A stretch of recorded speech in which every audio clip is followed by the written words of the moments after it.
West Coast Cookbook and Speakeasy with Chef Justice Putnam. Netrootsradio.com.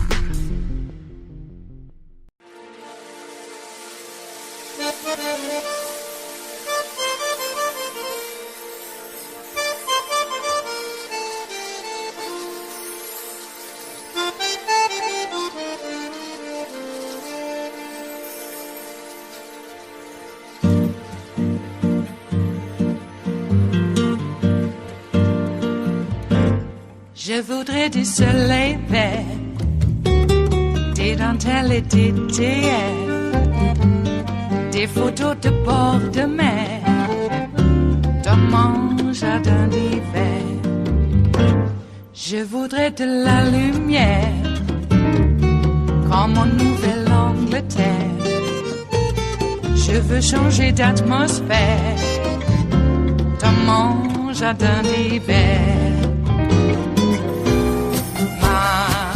Ma fleur sous la pluie de novembre, tes mains qui courent, je n'en peux plus de t'attendre.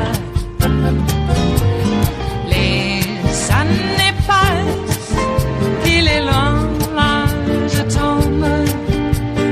Nul ne peut nous entendre.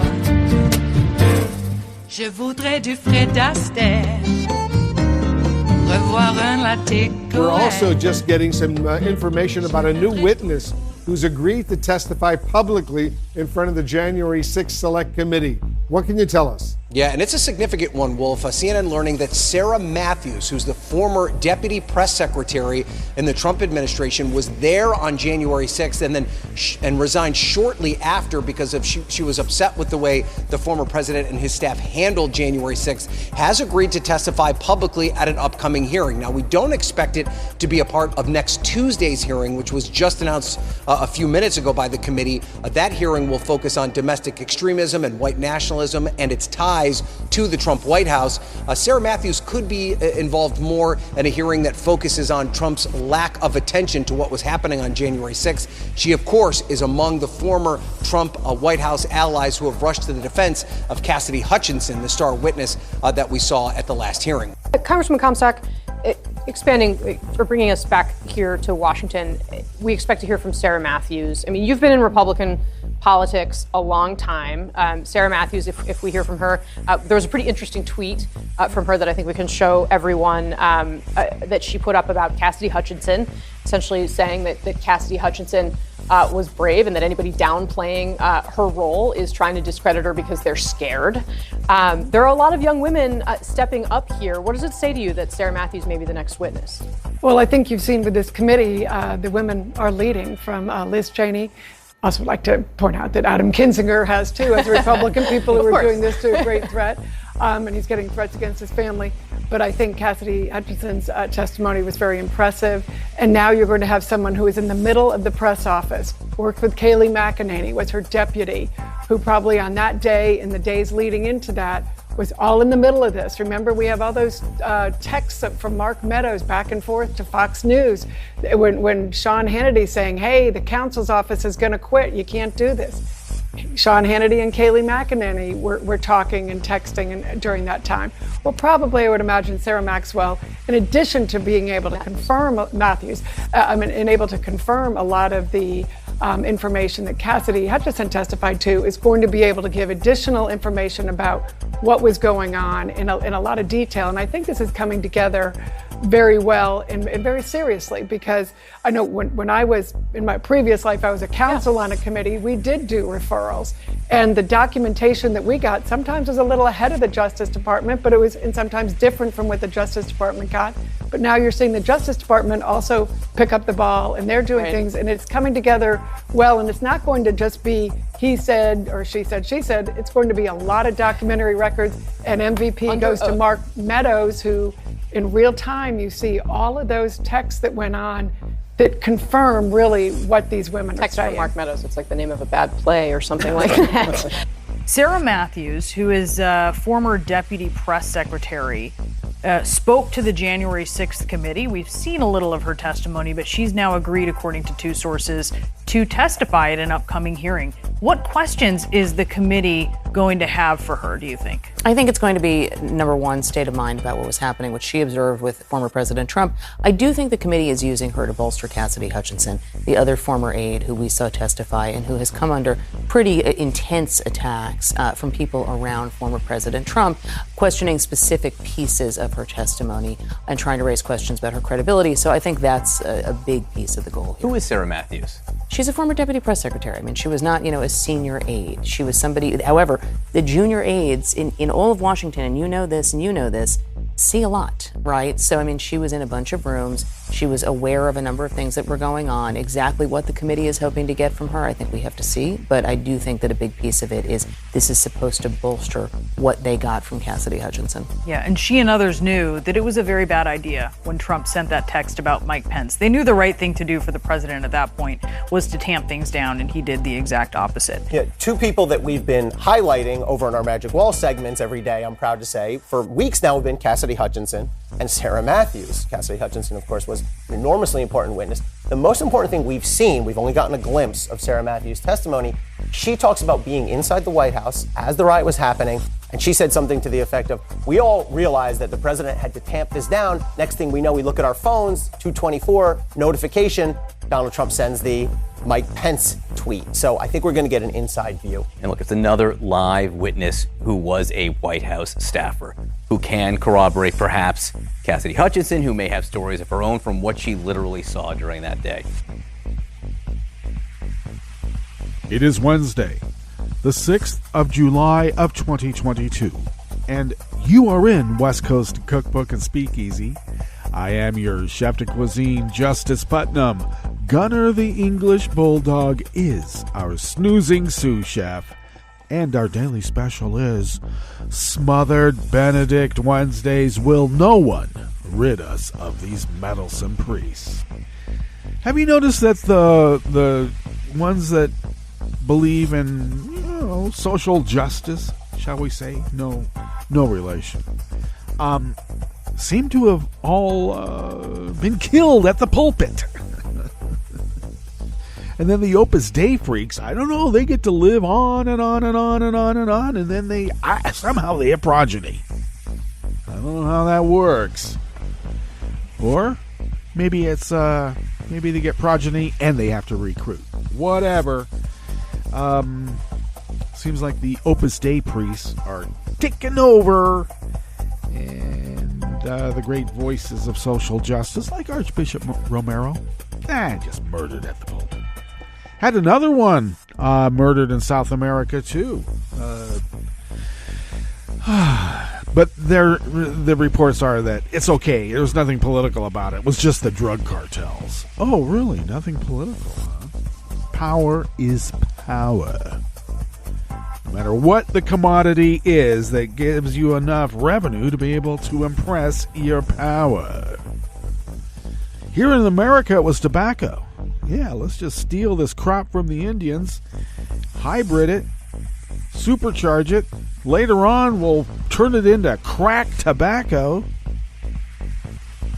Make a lot of money. And they did. Okay. And pot was used for rope. Go figure. Alrighty. So how was your Tuesday? Coming into Wednesday, all sorts of things are happening. Looks like we've gotten a schedule again for the July J6 committee hearings, and that was quite something to hear at the top. The deputy press secretary, the one that worked right under Kayleigh McEnany, who said, "I never lie. Look at me, I'm wearing a cross." Well, she's lying through her teeth, but it's okay. They can lie. And then if you're like an Opus Dei freak, you just go to confession, confess your sins. You're able to take the sacrament, the Eucharist. You don't drink the little cup of wine, Donnie. That's for the priest. And then everything's okay, and you get to go out there and lie for the whole week again. And then you go to confession, confess your sins, and then you can take the Eucharist and begin again in your lying spree on Monday. Just saying. Well, sometimes they don't even wait until Monday. Get the Eucharist, start lying. Just don't lie between confession and the Eucharist, because then you might end up, at best, purgatory. Sort of like here, This is not heaven on earth when you've got little kids dying. People have already forgotten about all those little kids that got massacred in Texas. Yeah. On the other hand, I will hand it to the Highland Park officials and the state of Illinois in the openness of that tragedy, letting people know what's going on about, every couple hours. In Texas, you're lucky to have a press conference once a week on this. And then they want to sue the parents of the dead kids for being loudmouths. God, it's Texas. Oh, man. And you got one of them. Is it Paxton? I think it's Paxton. No, not Paxton. One of the triumvirate of Texas politics, who said that the Latin Americans coming across the border are the greatest threat and invasion since Pearl Harbor. Really? Sounds to me like you're a bigot, because as far as I can tell, this used to be the property of Mexico, including your state, or what, you call it a republic? And I don't know, they were there before you. And then you got to understand another thing that's going on. We all predicted that these population upheavals would occur because of climate change. And yes, the politics surrounding the power structures who will impress their will during tragedies, causing people to become refugees.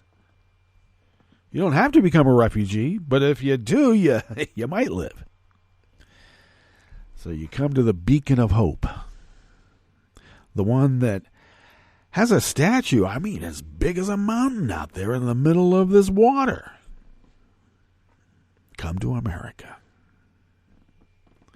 And now you got bigots like these guys in Texas and Florida, and I don't know, there seems to be about 73 million of them who have no compunction to silence their bigotry. They're going to let you know.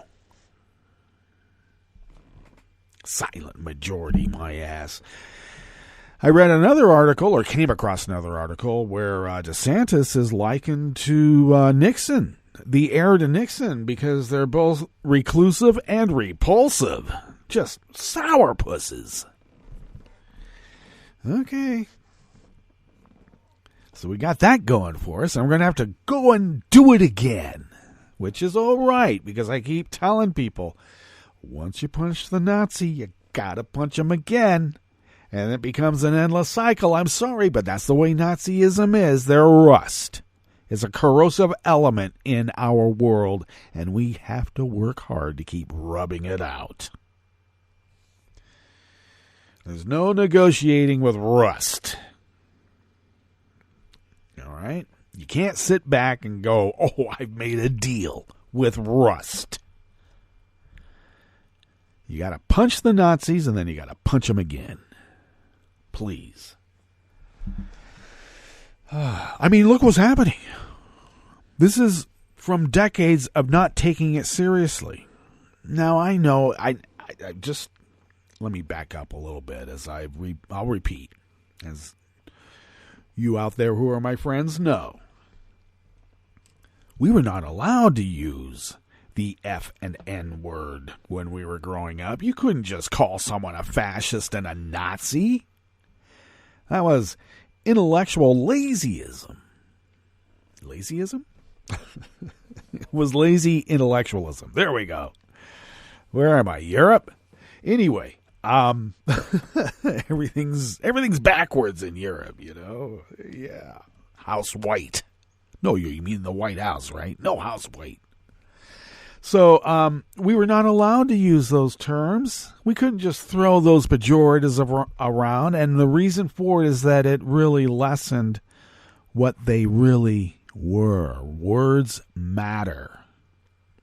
And if you just throw out, oh, you're a Nazi, oh, you're a fascist, then it becomes like, oh, you're a poo-poo. It's weird thinking that maybe calling someone a poo-poo really meant something.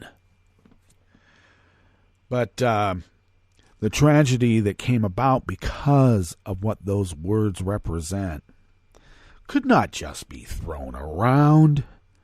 It had to carry weight. It had to actually mean something. I got to say, when my Professor Emeritus' father and his peers started calling it Nazism and fascism, I took note.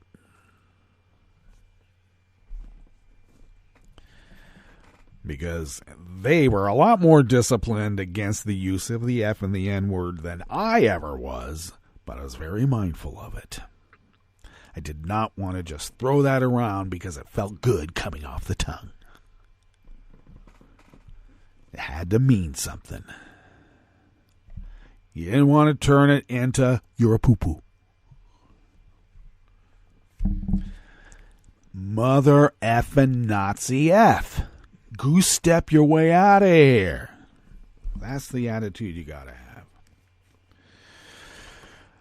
And it may turn out, I am sorry, it may turn out, because we've got like mall-size private prisons that apparently are empty. We might have to start putting them to use. Now, I'm not talking about incarcerating 73 million people, though I have a plan. And it would be really good for them, too. They get to live in, like, gated communities, except the guard checks will make sure that, they're a little restricted on their exiting of that gated community. But they'll have everything there, and they'll be totally happy. They'll even have a little water feature in their little fake lake with their little fake marinas. Got that Botox fake cosmetic strip mall BS. They'll be happy. Frozen yogurt or bubble tea? I don't know. Let them have both. Jeez. But at least we'll know where they are. Okay? Sounds draconian? Well, that's why I'm not poet, philosopher, king. Because those of us who are enlightened know that we are the last people that should be ruling. Jeez. Okay. Got that off my chest. Shall we dive into what we have curated for you today? Yes, let's do that. Sometimes these rants, there was supposed to be a little bit of an order, a beginning, middle, and end, and, there is an outline, shall we say, but it does often run far afield, does it not? So let's get back into the Germanic part, the Teutonic part of my background. Yes, there is that. Anyway, we do have some order here. So let's get into some order. What would you like on the rest of the menu?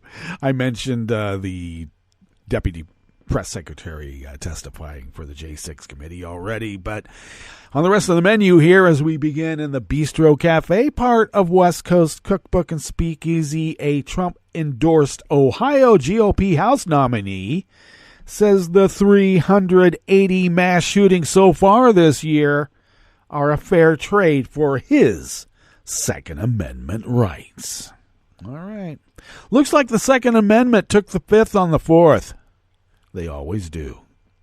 For the second time in the last 9 years, the Department of Justice sued Arizona over requiring proof of citizenship to vote. And West Coast dock workers are still talking with management after their contract expired. Okay, good luck. After the break, we move to the chef's table where hackers claim to have obtained a trove of data on 1 billion Chinese from a Shanghai police database. Oh, you mean it was Shanghai? And Ukrainian mathematician Maryna Viazovska was named as one of the 4 recipients of the prestigious Fields Medal, which is often described as the Nobel Prize of Mathematics. All that and more on West Coast Cookbook and Speakeasy. Bon appetit.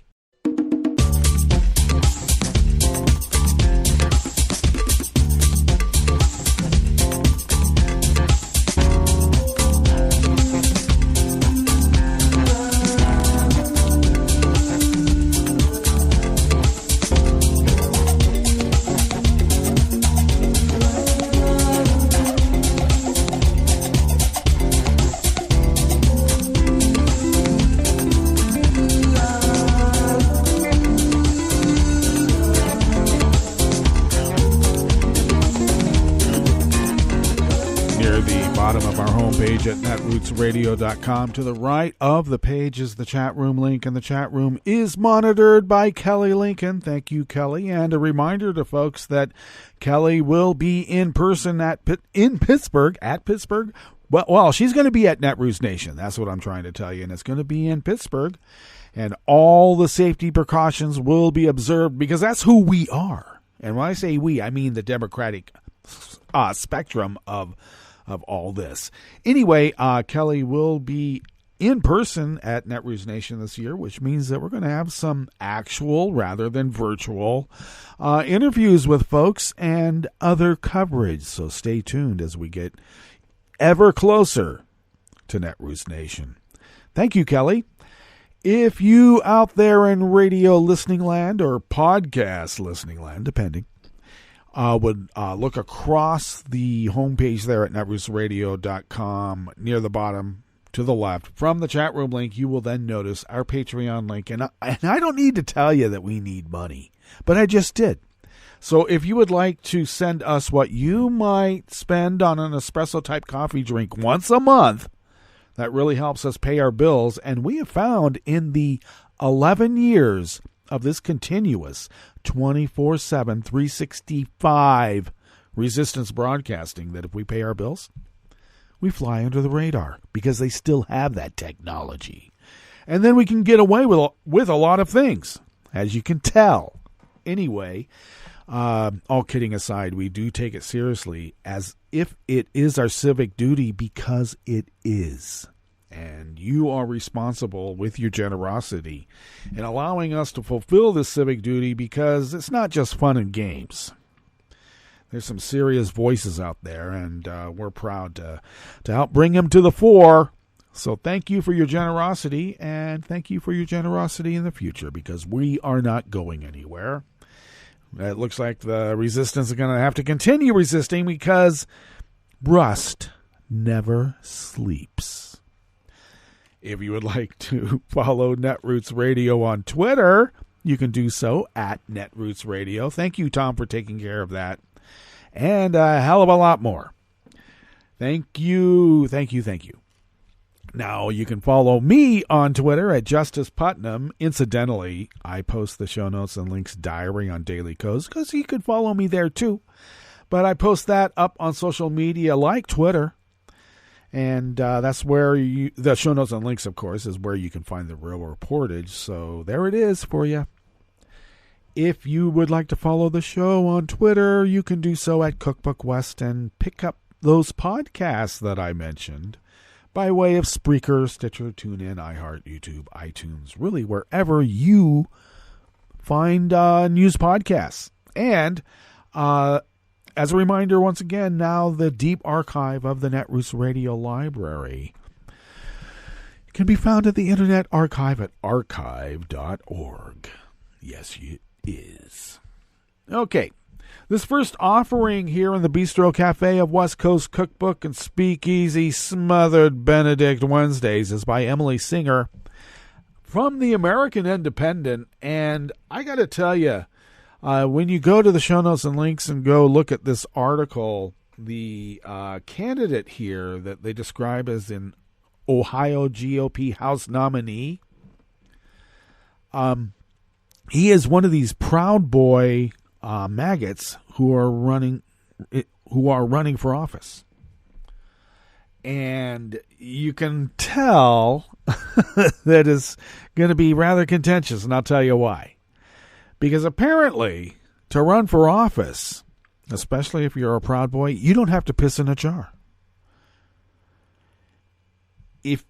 if I wanted to hire someone, very low skill, mind you. Now, I like to have a little bit more skill, but sometimes to flip a burger, they have to piss in a jar first to prove that, I don't know, that they're competent to flip a burger. No. So they don't have any sort of weird substances in their body. I will admit that when I was chef owner, I never made anyone piss in a jar. How humiliating. Because I got to tell you, what you do on your own time is fine. But in this instance, I don't understand the hypocrisy. Why don't these guys piss in a jar? Because they're not going to be very nice when they go into their rages. Same thing with cops.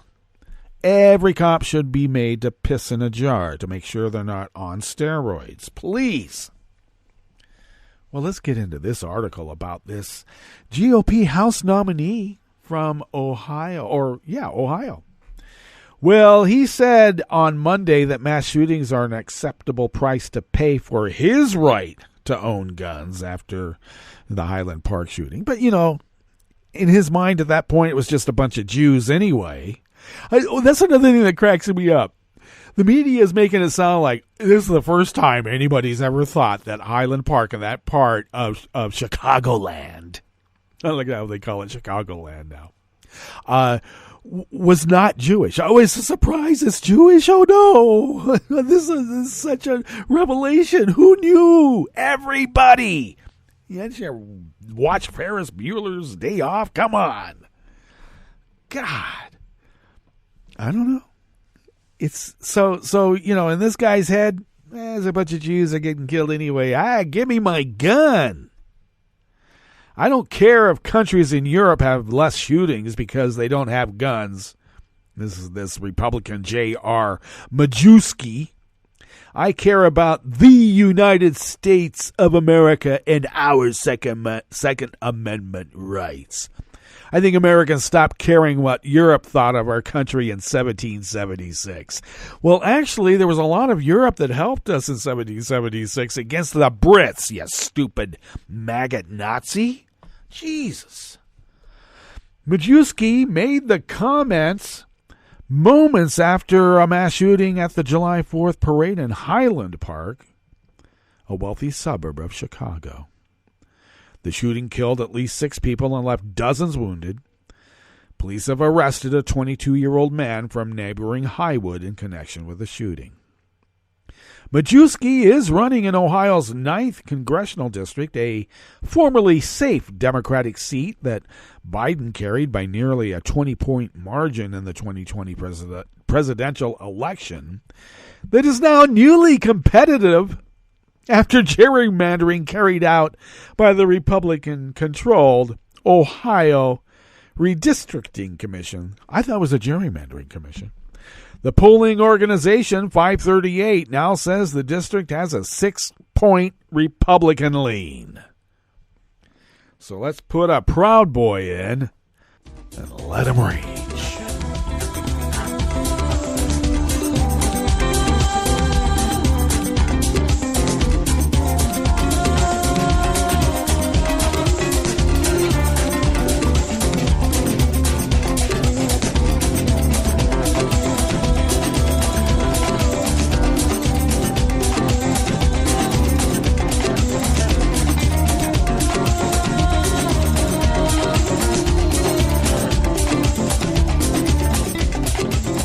David Nakamura and Yvonne Wingett Sanchez brings us this next offering here in the Bistro Cafe of West Coast Cookbook and Speakeasy, and they are from the Washington Post. The Justice Department filed a lawsuit yesterday, Tuesday, challenging an Arizona law that requires voters in presidential elections to show proof of citizenship, setting up a fight over a provision similar to the one the Supreme Court called unconstitutional in 2013, and we know what they're going to say this time. They don't care about any of that. They only care about what benefits the GOP. State Republicans who passed the new measure in March on a party line vote said the law is a safeguard against voter fraud, which supporters of then President Donald Trump falsely claimed was a factor in him losing the state to Biden in 2020. Arizona's Attorney General said in April that his office investigated allegations of voter fraud in the state's largest county and found no evidence of any widespread irregularities that would have affected the presidential election. And what they did find were Republicans voting. And even then, it wasn't enough to get Trump to win. So, what are you going to do?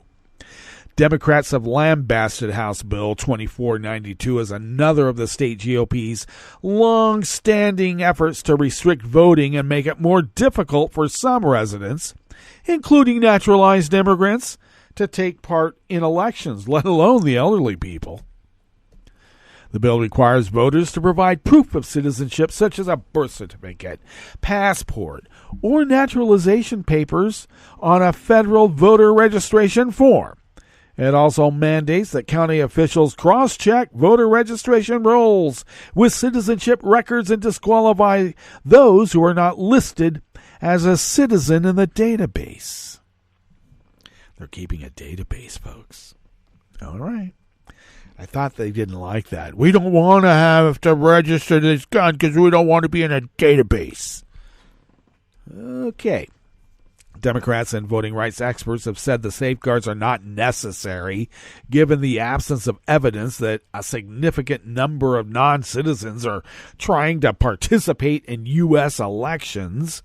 Critics of the law also say it could disenfranchise tens of thousands of voters. I think that's a low number, especially those who are poor, since they may not have easy access to the proper documentation. Documents have said such requirements have had a discriminatory effect on communities of color and the poor. And do you think that's a feature or a bug? Assistant Attorney General Kristen Clark called the Arizona law, which is scheduled to take effect next year, a textbook violation of the National Voter Registration Act. Arizona has passed a law that turns the clock back on progress by imposing unlawful and unnecessary requirements that would block eligible voters from the registration rolls in certain federal elections, he said. Justice Department officials said the law flouts a 2013 Supreme Court ruling that struck down a similar attempt from Arizona to enact a proof of citizenship requirement. At that time, a majority of the court said the move violated federal statutes that do not require such documentation. But now we know what the Supreme Court currently thinks about federal statutes.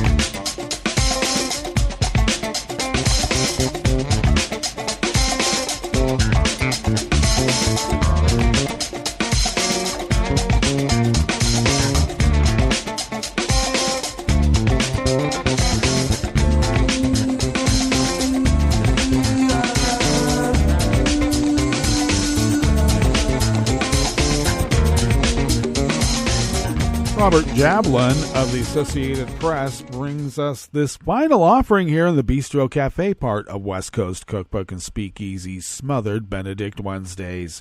A contract between shipping companies and 22,000 West Coast dock workers expired over the weekend, but both sides continued to talk and said they want to avoid a strike that could savage an economy already stressed by soaring inflation and supply chain woes. The contract that expired last Friday covered workers at ports from California to Washington state that handle nearly 40% of U.S. imports. While there will be no contract extension, cargo will keep moving, and normal operations will continue at the ports until an agreement can be reached, said a joint statement from the Pacific Maritime Association and the International Longshore and Warehouse Union. The ILWU is the union representing Pacific dock workers, and the Pacific Maritime Association is a trade group for cargo carriers and terminal operators. Its members include such global shipping giants as Maersk and Evergreen Marine. The talks are so crucial that President Joe Biden even stepped in last month and met with both sides in Los Angeles. They are taking place against the backdrop of surging imports that left backlogs of ships anchored offshore and declining exports. Both sides said last month that they were not planning any work disruptions, but U.S. industries were clearly worried. In a letter to Biden issued hours before the latest contract expired, about 150 trade groups ranging from truckers to agricultural, chemical, and toy industries urged the administration to work with both parties to extend the current contract, negotiate in good faith, and agree to avoid actions that further disrupt the ports. The letter stressed that the groups are entering their peak season for imports as retailers stockpile goods for the fall holidays and back-to-school items. Well, let us now go to our break, and when we get back from that break, we will go through weather from around the world, and we will finish up with the stories that we have curated for you today. You are listening to West Coast Cookbook and Speakeasy, and we will be right back. You are listening to netrootsradio.com. Please hang up and try again.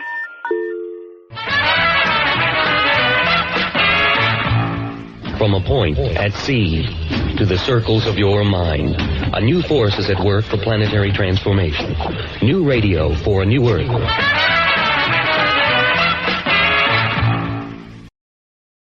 This is Take Two Movie Review. I'm Gabby Nicole. This week, back in the building. Baz Luhrmann's Elvis takes you on a carnival ride through not only Elvis Presley's life, but that of his controversial manager, Colonel Tom Parker.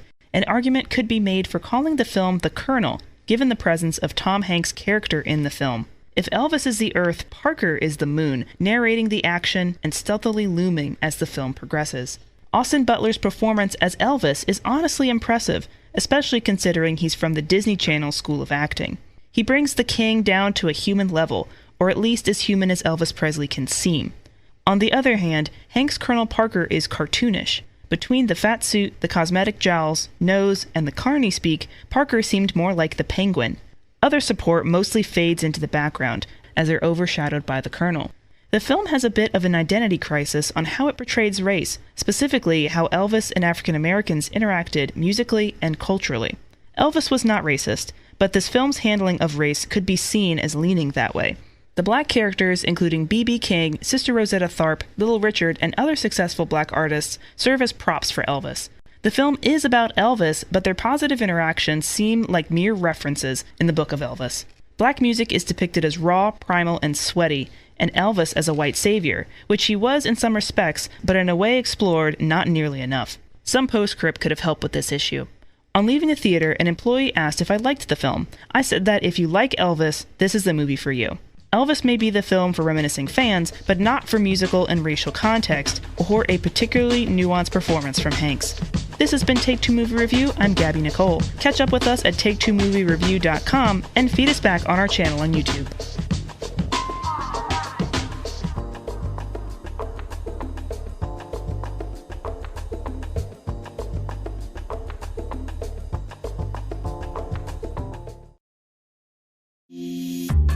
This program is presented by the Centers for Disease Control and Prevention.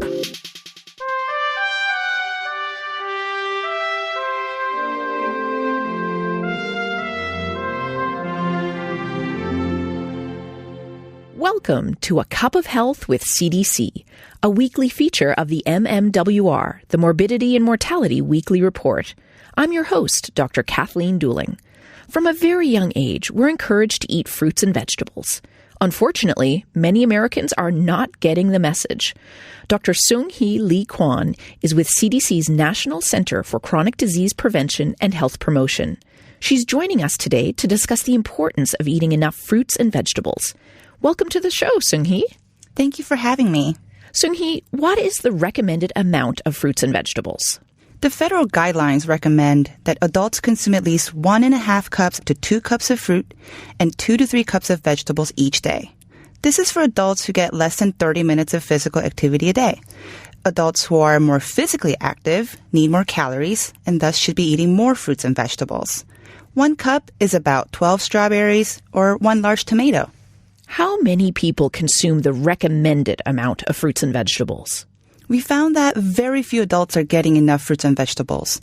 Just 12% are eating the recommended amount of fruits, and less than 1 in 10 eat enough vegetables. And consumption is lower among men, young adults, and adults living in poverty. Why is eating a diet rich in fruits and vegetables so important?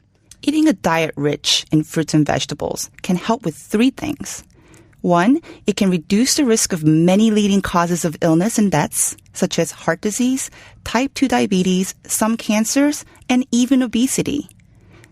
It can also add important nutrients that are commonly missing in Americans' diet.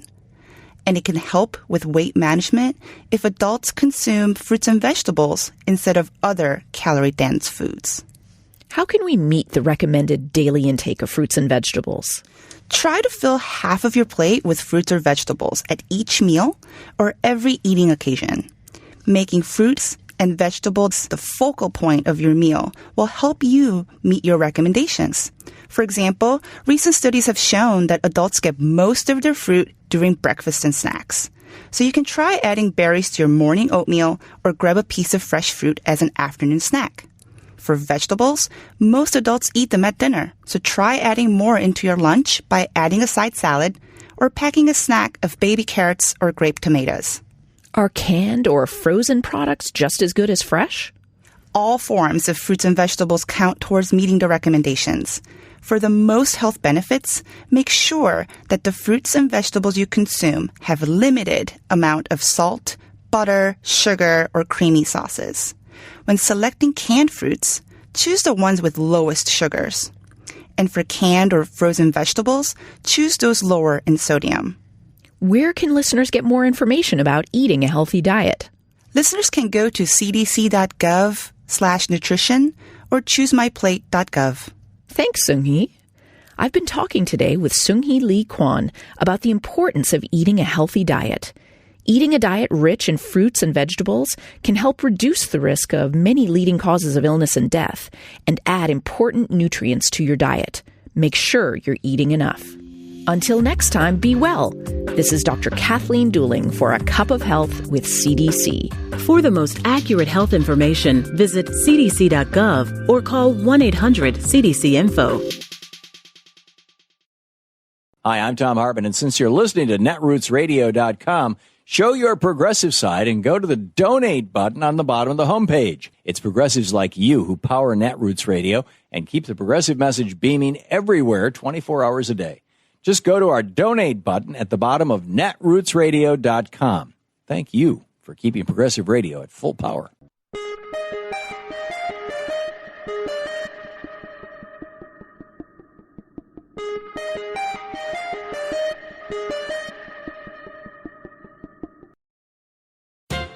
Donald Trump's criminal attempt to steal the 2020 election failed.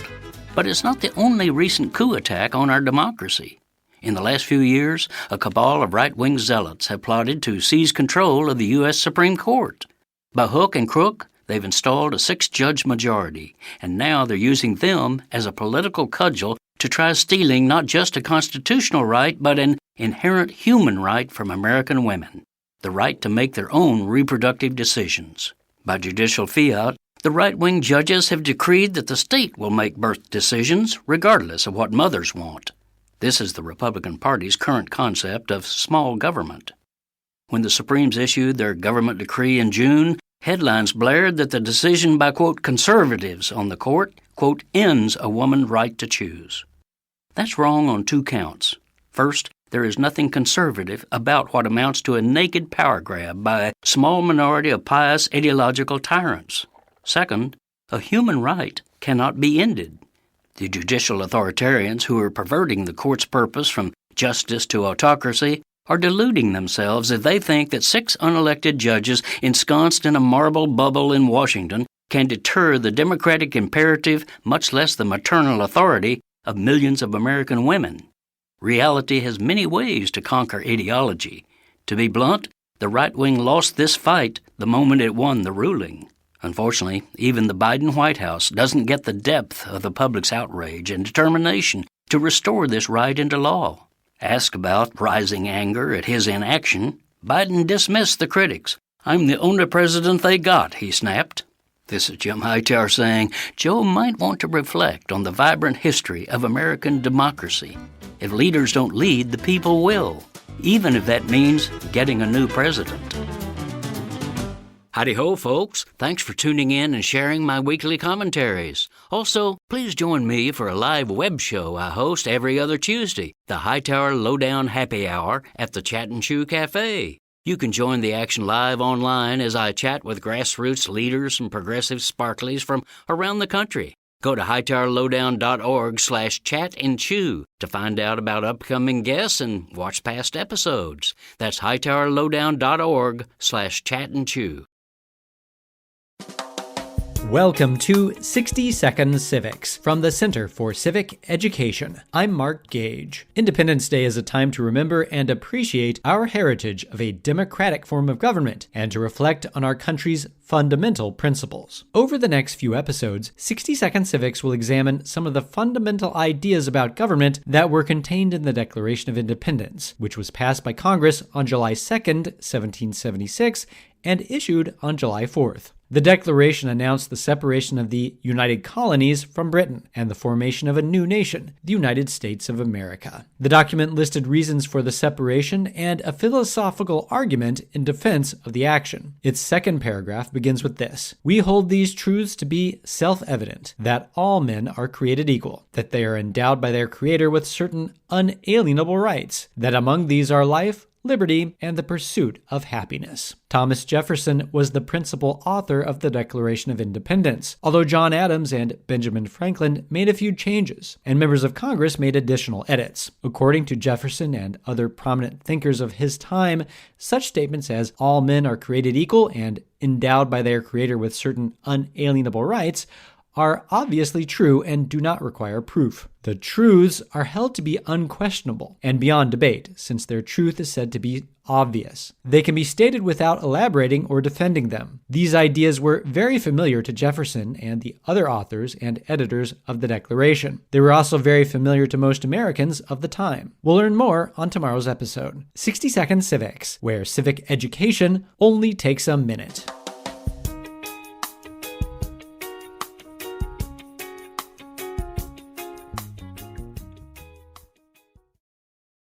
I'm Rick Smith, and this is Labor History in 2.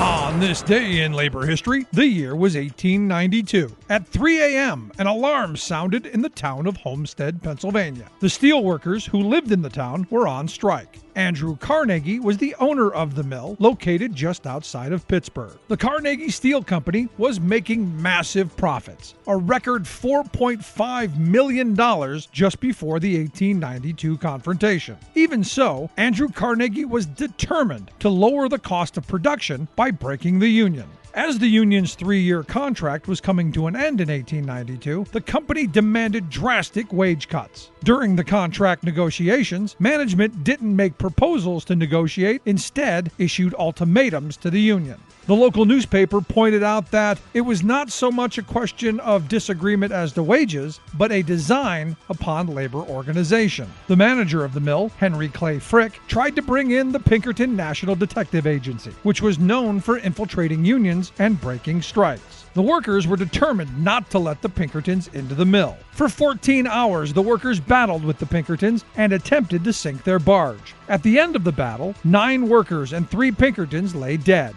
4 days later, 8,500 National Guard forces were sent at Frick's request to take control of the town and steel mill. After winning his victories, Frick announced, "Under no circumstances will we have any further dealings with the Amalgamated Association as an organization. This is final." This incident is worth remembering because today, many people are intent on crushing any attempts by workers to organize. I was born in the cold fields of Kentucky. I moved north in 73. Labor History in 2 brought to you by the Illinois Labor History Society and The Rick Smith Show. Found a job.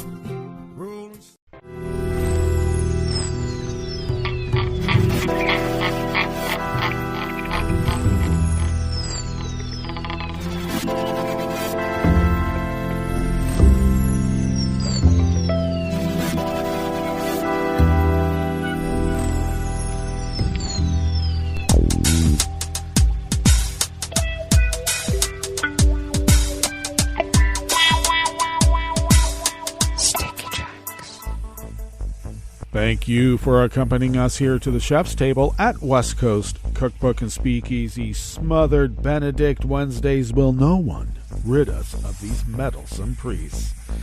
We always begin, whether from around the world, along the banks of the Rogue River, in the Rogue River Valley of southern Oregon on the west coast of the continental United States of America, where it is currently 64 degrees Fahrenheit, expecting a high of around 80. We had a copious amount of rainfall yesterday, pretty much throughout the day, which was quite a respite from the usual weather patterns of exceedingly furnace-like heat and sauna-like conditions, if you're lucky. Lucky? Anyway, it was quite humid and quite a bit of rain, and it looks like we'll be a bit humid today. We'll get to that in a moment. We are under cloudy conditions at the moment, though there is a cloudy mist that feels almost like a light rain. More than a mist, less than a light rain, so that little interface. So that will continue early here with peaks of sunshine late in the afternoon. And highs, as I mentioned, will be near 80. Winds out of the west-northwest at 5 to 10 miles per hour. Partly cloudy skies this evening will become overcast overnight with lows around 60. Winds continuing out of the west-northwest at 5 to 10 miles per hour. And then mostly cloudy early tomorrow with afternoon sunshine. Highs inching up to about 83. Winds will continue out of the west-northwest at 5 to 10 miles per hour. Confirmed cases of coronavirus, of course, have not been updated since the state has announced that they're going to give it to us once a week, and sometimes it's going to be less than that. Isn't that nice? Especially since hospitalizations are rising. Anyway, the confirmed cases continue to stand at 466,049, and the deceased continues to stand at 554 until we get our next update, maybe Friday. Grass pollen is rated high right outside the window here in Rogue River proper. The air quality index for the Rogue River Valley region is good. It's actually quite good. It's come down somewhat at 20 parts per million, and that daytime UV index remains very high at level 9, and you know what to do when those numbers are that high. Barometric pressure is currently holding steady at 29.95 inches. Visibility is up to 10 miles, and that relative humidity, as I mentioned, is quite high at 94%. Weather from around the world is brought to you by a crowd of crowdsourced weather stations that a crowd crowdsources from around the world. London is 74 degrees and cloudy. Gay Paris is 80 and sunny. Rome is 94 degrees and fair, and they continue to have their heat advisory that actually impacts their electrical grid. Kyiv is 78 and cloudy. Kabul is 73 and mostly cloudy. Hong Kong is 82 and fair. Tokyo is 75 and mostly cloudy. Sydney, Australia is 58 degrees with rain as they continue to have torrential downfalls flooding Sydney and other areas of that continental island. San Francisco, California is 60 degrees and cloudy, and New York is 85 degrees Fahrenheit and partly cloudy. And that is weather from around the world, brought to you by a crowd of crowdsourced weather stations that are crowdsources from around the world.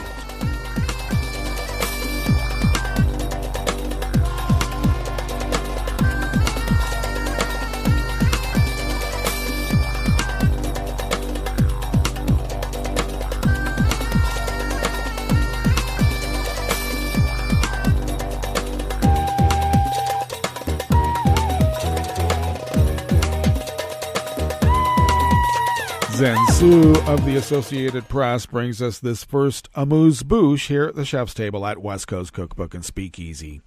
Hackers claim to have obtained a trove of data on 1 billion Chinese from a Shanghai police database in a leak that, if confirmed, could be one of the largest data breaches in history anywhere in the world.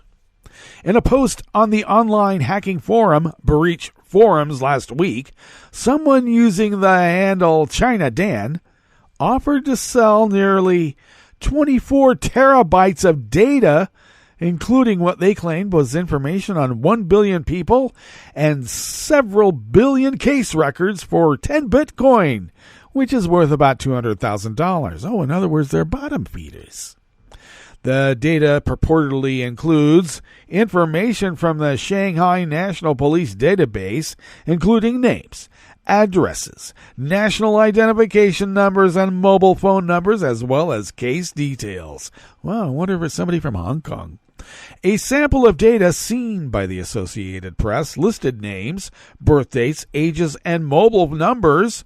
One person was listed as having been born in 2020, with their age listed as 1, suggesting that information on minors was included in the data obtained in the breach.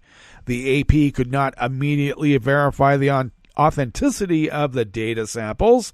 Shanghai police did not immediately respond to a request for comment. The data leak initially sparked discussion on Chinese social media platforms such as Weibo, but censors have since moved to block keyword searches for Shanghai data leak.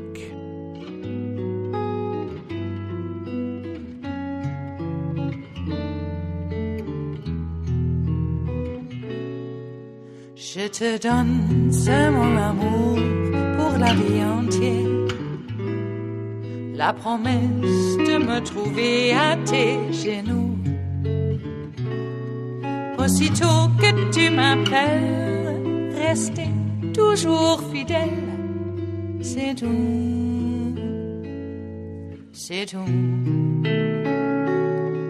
Je te donne tous mes printemps, mes étés de mer, mes automnes quand les feuilles tombent partout. Si ce n'est pas une bonne affaire, je te donne tous mes hivers. Frank Jordans of the Associated Press brings us this final amuse-bouche here at the chef's table at West Coast Cookbook and Speakeasy. Ukrainian mathematician Maryna Viazovska was named as one of the 4 recipients of the prestigious Fields Medal, which is often described as the Nobel Prize in Mathematics. The International Mathematical Union said Viazovska, who holds the chair in number theory at the Swiss Federal Institute of Technology Lausanne, was being honored for her research in geometric problems. Age 37, she said she was humbled to receive the prize for her work, which she said addresses a very old and natural question, namely the densest way to pack identical spheres. While many people are familiar with the problem, having seen cantaloupes stacked like a pyramid in a supermarket, Viazovska took it to another dimension, the 8th and 24th to be precise, solving it in a way that drew widespread praise from top mathematicians. This is actually a very useful tool used in many areas of technology, she told the AP. The Fields Medal is awarded every 4 years to mathematicians under age 40. The recipients are normally announced at the International Congress of Mathematicians, which was originally due to be held in Russia this year, but moved to Helsinki instead. Viazovska recently dedicated one of her lectures to Yulia Zanskovska, a young Ukrainian mathematician and computer scientist from Kharkiv, who was killed in a Russian missile attack. When someone like her dies, it's like the future dies, Viazovska said. Right now, Ukrainians are giving the highest price for our beliefs and for our freedom. Indeed. Well, that brings us to the end of our broadcast period for the day, but you do know Netroots Radio broadcasts on, and we will meet up here tomorrow for Metro Shrimp and Grits Thursdays. So do stay tuned to Netroots Radio all day and all night for all the breaking news as it breaks, and we will meet up here tomorrow, right here in West Coast Cookbook and Speakeasy. Bon appetit.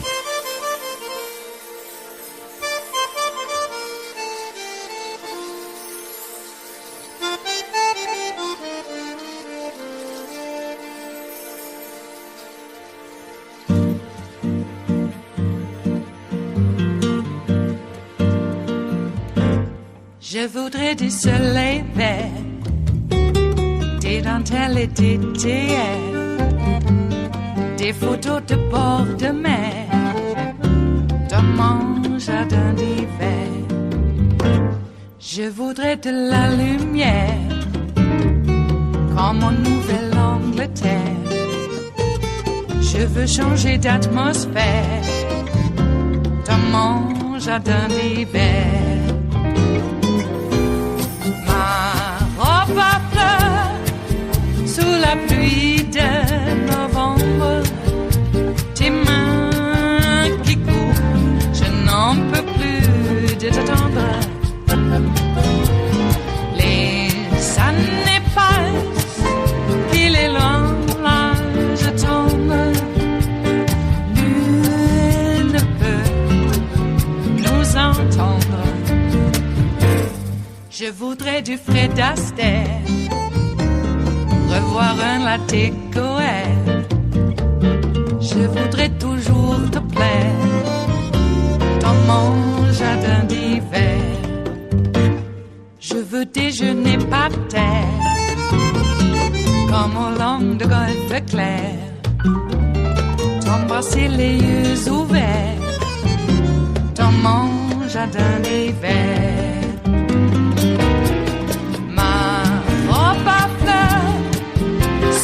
Pluie de novembre, tes mains qui courent, je n'en peux plus de t'attendre.